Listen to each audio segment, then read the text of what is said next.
c'est entourer le diagnostic clinique d'insuffisance cardiaque. Alors, donc, autrement dit, on peut l'impression que, mais oui, hein, c'est la revue des symptômes. Dyspnée, ça, c'est pas facile. Orthopnée, DPN, fatigue, faiblesse, dont le diagnostic différentiel, c'est le textbook de médecine au complet.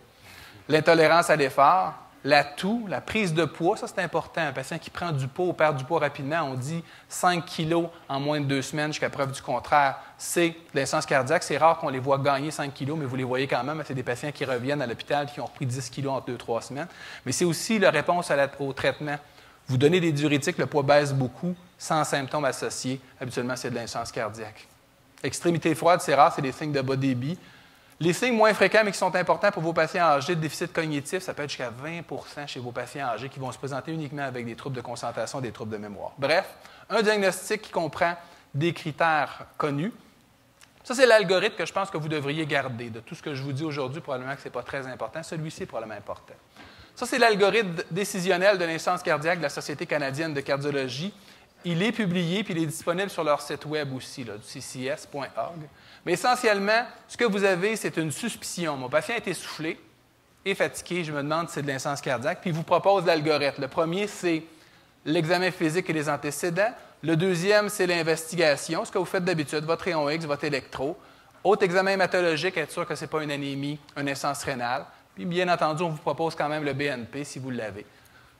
Après ça, évaluez la fraction d'éjection. Donc, si vous avez des symptômes qui sont compatibles, si vous avez une anomalie quelconque, vous passez à votre échographie cardiaque. Puis, bien entendu, si vous n'avez pas la réponse, là, on peut passer dans une investigation complémentaire. Mais essentiellement, c'est comme ça qu'on peut dire rule-in, insuffisance cardiaque, rule-out, insuffisance cardiaque. Mais vous voyez qu'il y a beaucoup d'étapes dans tout ça. C'est difficile, mais c'est un algorithme qu'on devrait probablement garder, celui-là. Les causes, bien, vous les connaissez déjà, hein? L'infarctus du myocarde, mais regardez en haut de l'infarctus du myocarde, il y a la coronaropathie. Donc, le fait que lorsqu'on bloque les artères, le cœur fonctionne moins bien en l'absence d'infarctus. Extrêmement fréquent. Donc, ça ne prend pas un nom de Q de V1 à V6 pour avoir un cœur dysfonctionnel, uniquement un blocage d'artères. Hypertension, diabète, les cardiopathies valvulaires, les myocardites. Je vous rappelle qu'une des 4 causes d'insuffisance cardiaque mondiale, c'est la cardite de grossesse, vos femmes qui ont accouché, vos jeunes femmes qui sont essoufflées. Pourquoi je vous dis ça? Il y en a 3 qui sont venues mourir chez nous, des jeunes femmes. C'est rare, plus rare au Canada. Ce qu'il faut dire, c'est que surtout dans les régions socio-économiques difficiles, en Afrique, c'est extrêmement prévalent. La plupart des études viennent de là-bas. Mais il y en a ici aussi. Donc, une femme qui est fatiguée, essoufflée post-accouchement, oui, ça peut être parce qu'elle ne dort pas, parce que le bébé fait, je ne sais pas, mais pensez toujours à l'insuffisance cardiaque, dernier trimestre, premiers 3 mois de son accouchement. Cardiopathie congénitale, de plus en plus, on vous en parle. Pourquoi maintenant? Avant ça, on ne vous parlait jamais de ça. Et de plus en plus, vous les voyez dans vos bureaux, des gens qui ont eu des opérations cardiaques en jeune âge, puis que vous voyez maintenant atteindre l'âge adulte. Puis bien entendu, la pneumopathie sévère, qu'est-ce que ça fait là? Bien, ça, c'est le principe d'insuffisance cardiaque droite. Je vous rappelle, ça, c'est des patients qui ont un MPOC, mais qui ont des grosses jugulaires, des jambes très, très grosses, très difficiles à investiguer, très difficiles à traiter aussi.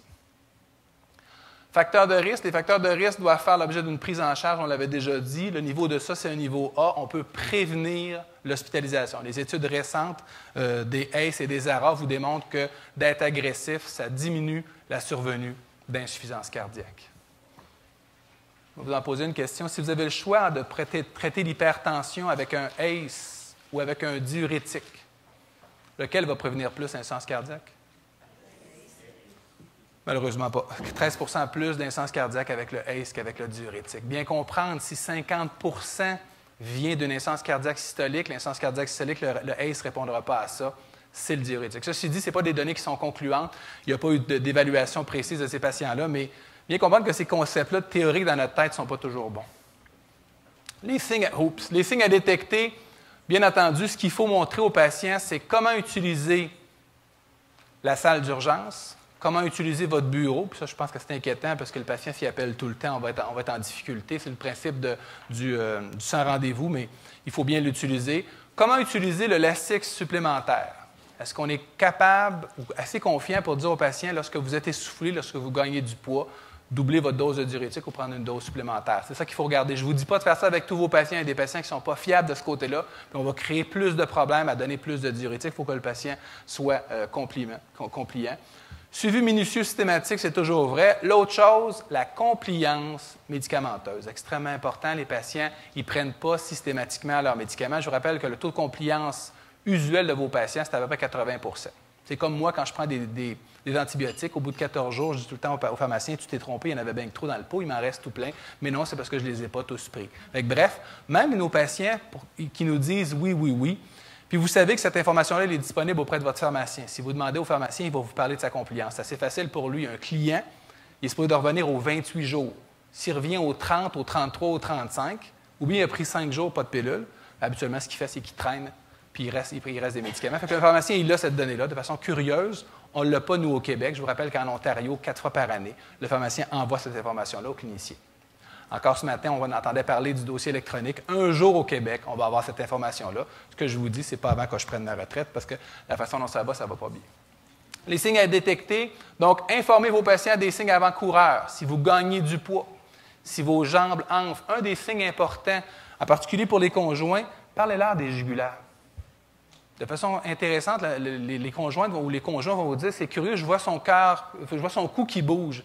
Quand le cou bouge, il faut venir nous voir. Puis je vous le dis, surtout les conjoints, vont remarquer ça, ou les gens dans le miroir le matin, ils vont dire, c'est curieux, j'ai l'impression que le cou bouge. Quand le cou bouge, il faut venir nous voir. Surveiller le poids quotidien, la seule mesure importante, c'est se peser le matin. La seule chose. À Noël, à sa fête, il faut y acheter une balance, parce qu'il y a du monde qui n'en ont pas à la maison. Une bonne, si possible. Mais ça ne veut pas dire qu'il faut la payer cher, là, n'importe laquelle, tant qu'à moi. Puis se peser le matin. On se lève, on va faire pipi, on se pèse sur la balance tous les jours. Tous les jours. Pas de temps en temps, tous les jours. Pourquoi? Si vous accumulez 1 litre de liquide, ça fait 2,2 livres, 1 kilo sur la balance. C'est facile à détecter. C'est la meilleure façon. Je vous rappelle qu'habituellement, ce qu'on donne comme fourchette, c'est 3 ou 4 livres. Si le patient prend 1,5 kg ou 2, il devrait vous appeler, il devrait avoir une intervention rapide. Pourquoi? Parce que sinon, il va se décompenser progressivement. Fait que plutôt, je vous rappelle, 1,5 litre, c'est une dose de diurétique intraveineux. Si vous attendez, ça va faire 4, 5, 6, 10 kilos. On appelle Jean-Dominique pour 2-3 semaines parce que ça va prendre du temps pour vider le patient ou sinon on va le rentrer à l'hôpital. Puis je vous rappelle, habituellement, ce qu'on fait perdre à nos patients, c'est à peu près 1,5 kg par jour. Fait que si vous avez 10-15 kilos, ça va prendre 10 jours. Ce n'est pas parce qu'on n'est pas bon, on a de la difficulté à enlever le liquide des patients. Il y a d'autres moyens qui s'en viennent, encore en investigation. Pression artérielle, bon, ça bien entendu. Évaluer la créatine et le potassium, très important. C'est le champ du docteur Bérubé. Vous me le direz quand il arrive. Moi, je fais de l'entertainment le temps qu'il arrive. Simon est en train de faire la tournée des soins. Puis bien entendu, éliminer les médicaments nocifs. On ne parle pas souvent de ça, mais je vous rappelle, les anti-inflammatoires non stéroïdiens, qu'ils soient COX-2 ou les anti-inflammatoires, font la promotion de l'insuffisance cardiaque. Les glitazones font de la rétention hydrosodée. Très important. Donc, revoir l'ensemble de la thérapie, de ce que le patient prend, s'informer aussi des médicaments over-the-counter, quoique de ce côté-là, il n'y a pas grand-chose qui va avoir une interaction. L'activité physique. Il y a 3 ans, je vous disais, c'est très important. C'est encore très important. L'étude HF Action est sortie, malheureusement pour nous, pour l'insuffisance cardiaque. On pensait que ça diminuait la mortalité, c'est pas vrai. Ça aurait été étonnant aussi, ça prend plus que ça. Mais ce que ça fait, par exemple, c'est que ça améliore la tolérance à l'effort, la capacité fonctionnelle puis le bien-être du patient. Ça, c'est mieux que de prendre de l'activant ou des drogues. Donc, notre patient qui s'entraîne régulièrement va avoir une meilleure capacité fonctionnelle extrêmement importante. Je vous rappelle, par exemple, qu'un risque à entraîner ces patients-là, ça devrait être dans un centre qui est structuré, ce qui veut dire un centre avec la disponibilité de RCR et d'un équipement pour réanimer. Donc, avant de commencer le programme, une épreuve d'effort graduelle, ça c'est intéressant. Pour voir sa capacité fonctionnelle. Deuxièmement, pour voir sa fréquence cardiaque à l'entraînement. N'oubliez pas, votre patient est souvent sous bêta-bloqueur à forte dose. Si vous l'entraînez à la fréquence cardiaque, il va avoir de la misère à s'y rendre parce qu'il n'est pas capable avec son bêta-bloqueur. S'il est sous pacemaker, il ne s'accélérera presque pas. Bref, il faut savoir sa réponse chronotropique. Bien entendu, faire attention à l'ischémie. S'il y a de l'ischémie, peut-être que ça serait le temps d'aller au cathétérisme cardiaque aussi. Puis, bien entendu, mesurer la fréquence cardiaque optimale pour avoir le meilleur bénéfice au traitement. Limite de liquide, important. Je vous rappelle que la limite de sel, c'est 2 grammes par jour. Difficile à obtenir. Vos patients, là, ils vont toujours vous dire « sale pas du tout ». Pas à la table, ils n'aiment même pas sa table. Ils mangent quand même très salé. Je vous rappelle, au niveau nord-américain, on sale beaucoup plus. Au niveau canadien, on sale beaucoup plus. Puis c'est qui les leaders saleurs au Canada? C'est les Québécois. On a le salt craving qui est très, très important. Si vous allez au McDonald's, là, c'est épouvantable. Bref, C'est important, mais c'est surtout le sel caché. Il faut leur apprendre à lire les étiquettes sur ce qu'ils achètent en épicerie. Puis c'est très important, bien entendu, tous les produits préparés en contiennent beaucoup. Donc, la rétention d'eau, tout ça, donc le poids quotidien, on en a parlé tantôt, donc l'importance de la balance. La limite de liquide, on est moins sévère qu'avant. Hein, vous savez, on disait 1,2, 1,5. Là, ce qu'on dit, c'est 1,5 à 2. Pourquoi? Parce que c'est très difficile. Ceci dit, peut-être qu'il faut dire 1,5 parce qu'ils vont faire 2 ou 1,2 parce qu'ils vont faire 1,5 parce que votre patient, il triche toujours. Quand on lui parle, puis je vous rappelle, on compte toujours la même chose. Même si vous le dites de façon systématique, si vous demandez aux patients quand on les hospitalise, ils disent tout le temps « j'ai jamais entendu parler de ça ». C'est pas vrai. Un jour, je vais leur dire, je vais leur faire signer une feuille. Je vous l'ai dit parce que votre patient oublie pourquoi? Parce que c'est très, très difficile. Donc, le principe de la limite liquidienne, c'est redire, redire, redire. Ça ressemble aux enfants, ça. Important aussi, des fois on l'oublie, doit immuniser les patients contre l'influenza chaque année. Puis je vous rappelle aussi pour le vaccin anti-pneumocoque, de façon intéressante pour nos patients, ce n'est pas fait de façon systématique, je vous rappelle. Indication de vaccination. Pour ce qui est du vaccin anti-pneumocoque, le taux de revaccination, ce n'est pas encore très clair, en particulier avec les nouveaux vaccins. Ça, il faut rester à la guet. On parlait de 10 ans, on parlait de 5 ans, là maintenant on suggère 6 ans. Intéressant. Quel patient devrait être orienté vers un spécialiste d'insuffisance cardiaque? Ce que l'on dit, c'est l'insuffisance cardiaque de novo, pour savoir à qui on a affaire. Extrêmement important. Pas nécessairement sur une base hospitalière. Si le patient n'est pas en édème pulmonaire, on peut le faire sur une base ambulatoire, mais certainement quand ça vient de s'installer. Deuxièmement, c'est la récente hospitalisation. C'est lui qu'il faut fasciner. Le patient qui sort de l'hôpital, on devrait le revoir collectivement le plus rapidement possible. Si on est capable de le revoir, au moins du laboratoire. Hein? Une des choses que l'on donne en insuffisance cardiaque, ACE, bêta-bloqueur, on donne aussi de l'aldactone. À peu près 25 de vos patients ont de l'aldactone. Avec l'aldactone, il y a de l'insuffisance rénale, il y a de l'hyperkaliémie. Post-aldactone, il faut prescrire des électrolytes créatinine aux 2 semaines, fois 6 à 8. Donc, beaucoup, beaucoup de suivi. Les insuffisances cardiaques associées à l'ischémie, pourquoi? Bien, ça devrait être adressé. Habituellement, ceux-là, on va les voir. Les hypertendus, extrêmement importants. Donc, le contrôle de l'hypertension, si vous avez de la difficulté, je vous rappelle qu'il y a au moins 2 cliniques d'hypertension artérielle dans la région. Une cardiopathie valvulaire, ça, c'est important. Insuffisance cardiaque avec une valvulopathie, la question, c'est de dire, devrait-on adresser la valve, opérer le patient? Je vous rappelle que le taux de mortalité est élevé, par exemple. C'est une question qui est souvent difficile. Une syncope, important. Ça, c'est le défibrillateur. Une syncope avec une insuffisance cardiaque jusqu'à preuve du contraire, c'est un épisode de mort subite. Le taux de mort subite chez ce patient-là est très important. Donc, le patient, une des directives qu'on va lui dire, vous êtes essoufflé, vous êtes étourdi, si vous perdez connaissance, venez nous voir rapidement parce que ça se peut qu'il meure tout de suite après. Là. Donc, très important.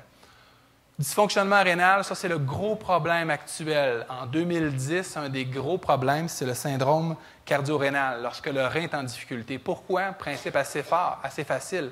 L'insuffisance cardiaque, c'est caractérisé par une rétention hydrosodée. Pas de problème, on va faire pisser le patient, il va être mieux. Si le rein est en difficulté, j'ai de la difficulté. Pire que ça, si je simule la diurèse, je vais briser le rein. Ça, c'est ce qu'on appelle le syndrome cardio-rénal. Près de 20 25 de vos patients, c'est ça qui ont les 2 syndromes en même temps. C'est difficile à traiter. Puis qu'est-ce qui se passe? Ça, c'est vos patients les plus malades. Puis comme c'est les plus malades, c'est ceux-là que vous allez retrouver avec le moins de médicaments. Hein? Souvent, le ACE va sauter parce qu'il n'y a plus de rein. Bref, ils sont les plus malades, puis on ne leur donne pas de pilule. C'est pour ça qu'ils ont une grosse mortalité. Je vous rappelle, parce que je ne pense pas que je couvre ça aujourd'hui, vous avez donné un ACE, vous avez brisé le rein, on l'arrête. Vous avez donné un ARA, pas une bonne idée, parce que je vous rappelle, c'est le même mécanisme. Vous avez brisé le rein avec un ACE, vous allez le briser avec un ARA. Là, on se retrouve ni ACE ni ARA. Pas oublier la vieille combinaison. On a une combinaison dans la poche en arrière pour ces patients-là. C'est la combinaison hydralazine-nitrate. Ça, je vous rappelle, c'est vieux, c'est les années 70, mais c'est efficace. Ça améliore la fraction d'éjection plus qu'un ACE inhibitor. Je vous rappelle ces données-là. La combinaison hydralazine-nitrate, pour augmenter la force du cœur, c'est meilleur qu'un ACE. Ça ne veut pas dire qu'il faut l'autre est meilleur pour la mortalité. Mais, donc, ça augmente la fraction d'éjection, ça améliore la tolérance à l'effort. Votre patient va aller plus loin de façon plus adéquate. Donc, c'est important. Puis ainsi que les autres qui ont des comorbidités multiples, bref, ceux qui ont plein de pilules et on ne sait pas où est-ce qu'on s'en va, vos insuffisants rénales qui ont une maladie inflammatoire avec ces stéroïdes immunosuppresseurs, c'est des patients qui sont difficiles. De façon intéressante, quand vous les envoyez, comprenez très bien qu'on n'a pas grand-chose de plus à faire avec eux non plus. Tout ce qu'on va faire, c'est qu'on va les suivre de façon plus serrée avec l'équipe qui nous aide.